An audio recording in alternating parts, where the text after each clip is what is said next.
Čaute ľudia, vítam vás pri ďalšom videu, no a keďže Lidl má od pondelka týždeň špeciálne inšpirovaných francúzskou kuchyňou, tak dnes si ukážeme, ako si urobiť francúzsku šošovicovú polievku.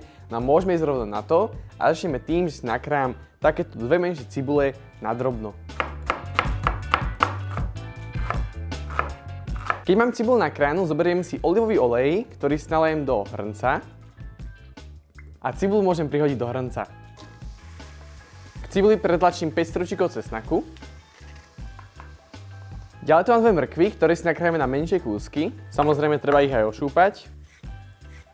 Mrkvu si prepojím na polovicu, potom znovu a budem krájať na také menšie kúsky. Mrkvu prihodím do hrnca. Na oleju budem pekne restovať s cibulkou.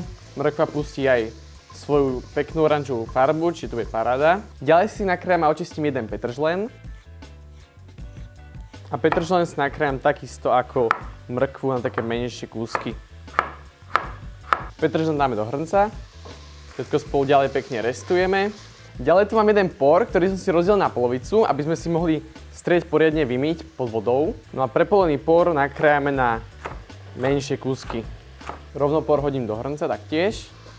Začína to vyzerať naozaj perfektne. A ako poslednú zeleninu tu mám 3-stopkové celery, ktoré si nakrájam tiež na menšie kúsky. A nakoniec si prihodím aj stopkový celer. Všetko ešte poriadne zarestujem. Môžeme zeleninu okoreniť.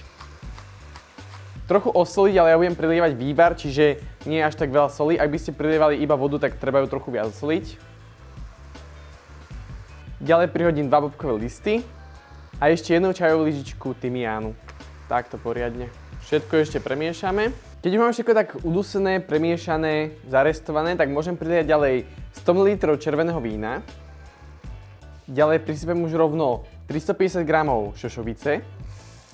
No a ja tu mám približne liter vývaru, alebo môžete použiť samozrejme vodu. Ja budem určite ešte prilievať aj vodu, či to bude kombinácia. Čiže začneme teda vývarom a dolejeme ešte tak pol litra vody. Hrniec prikryjem, no a budeme teraz variť približne takých 20-30 minút, kým vám vlastne tá šošovica nezmekne a všetká je tá zelenina. Polievku mám uvarenú, vidíte, vyzerá naozaj perfektne, voní ešte lepšie. No a teraz nakoniec si už len prihodím nasekanú petržlenovú vňaťku. Samozrejme už mám vypnutú polievku, len takto jemne ešte na chuť premiešame. No a je hotová.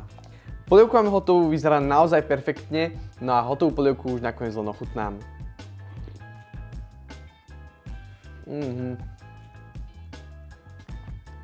Perfektná polievka, všetky tie zeleniny pokope tam naozaj dodávajú o mnoho lepšiu chuť. No ja dúfam, že video sa vám páčilo, ak áno, tak určite like, koment, odber. Uvidíme sa na budúcej a čaute.